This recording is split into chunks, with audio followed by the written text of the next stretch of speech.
Twilight Zone.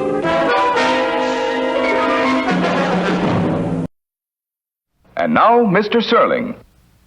Next week, we show you the face of war, but the kind of portrait we venture to say you've never seen before.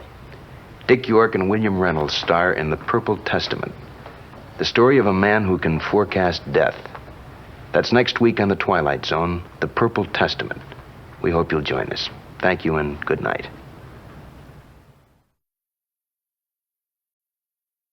And now, Mr. Serling. Next week on The Twilight Zone, we offer you the unbelievable along with an explanation. 3 men visit a strange new world with people, cars, houses, the works. But something's wrong in the scene, something very abnormal amidst the normal. You'll see what I mean when next week we bring you Elegy by Charles Beaumont. It stars Cecil Kellaway. Thank you and good night. And now, Mr. Serling.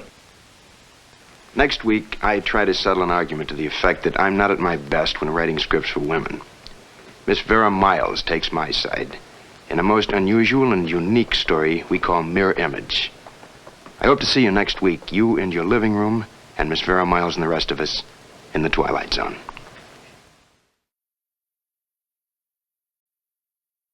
And now, Mr. Serling. Next week on the Twilight Zone, we put you on a front porch. Summer evening, tree-lined street, typical small town. And then we pull the rug out from under your feet, and we throw a nightmare at you. Claude Akins, Jack Weston, and Barry Atwater are your neighbors just at that moment when the monsters are due on Maple Street. Don't chicken out. See you next week. And now, Mr. Serling. Next week, Mr. Richard Matheson lends us his fine writing talents when we bring you a unique and most arresting story of a movie actor who finds himself on that thin line between what is real and what is a dream. Mr. Howard Duff stars in World of Difference, which I think you'll discover is a television play of difference, too. That's next week, A Journey into the Twilight Zone. Thank you and good night. And now, Mr. Serling. Next week, the culprit is Charles Beaumont, the gentleman responsible for a story unlike any you've ever seen. You talk of immortality, the business of being able to live for as long as one wants. Well, next week you'll see Kevin McCarthy at the tail end of a life that's gone on for 2,000 years.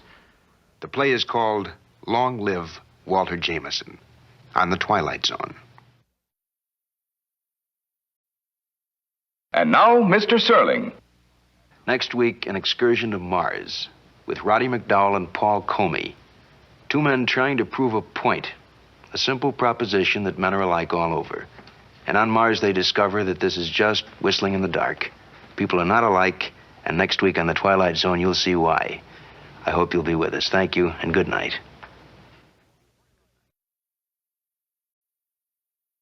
And now, Mr. Serling. This may look like some kind of kooky greenhouse. Actually, it happens to be a conveyance, a mode of travel, time travel. And next week, you'll see Albert Salmi take an extended journey from 1880 to 1960. I hope then next week you'll be able to take another walk with us into the Twilight Zone. Hey, where did everybody go?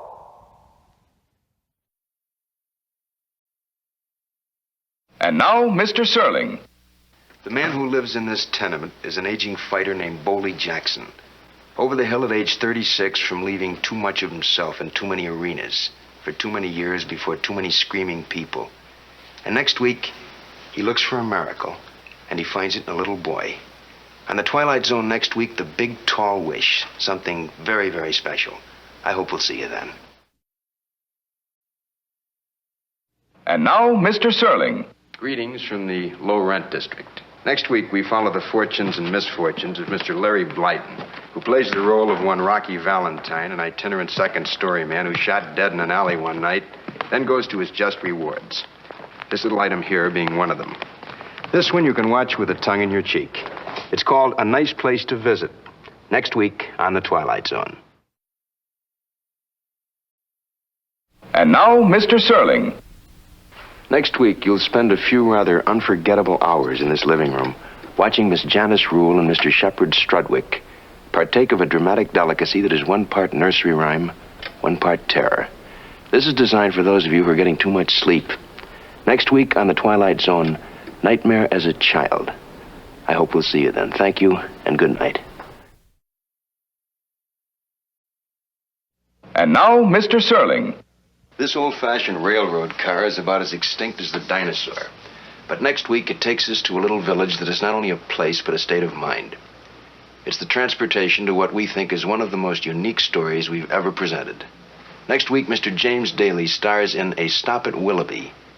We hope you stop with him. Thank you, and good night. And now, Mr. Serling.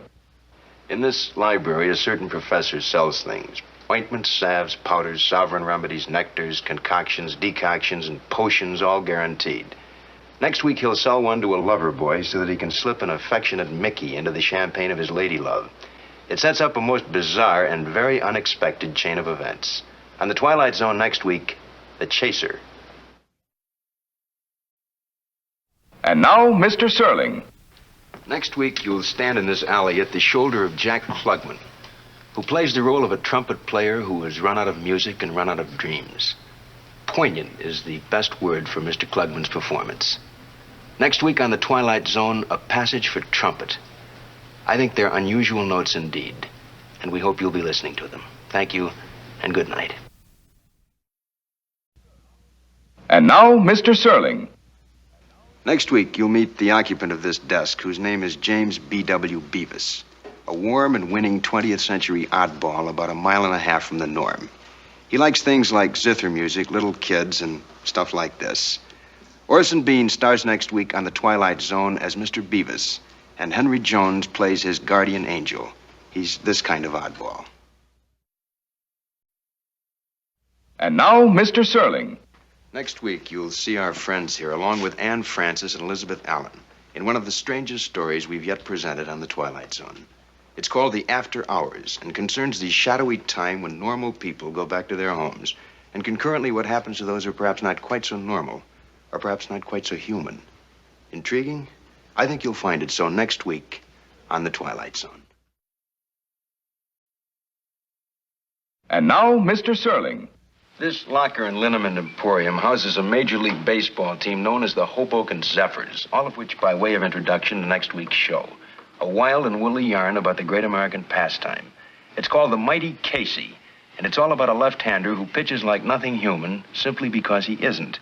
Mr. Jack Warden takes us into the stadium next week for 9 fast innings on the Twilight Zone. And now, Mr. Serling. Next week, we take you back into the dark and hidden, unexplored recesses of a writer's mind and do some probing as to just how this type of bird operates. It's a fascinating excursion into the oddball. On the Twilight Zone next week, Keenan Wynn and Phyllis Kirk star in Richard Matheson's A World of His Own. And on this particular one, even this kooky writer gets into the act. Good night.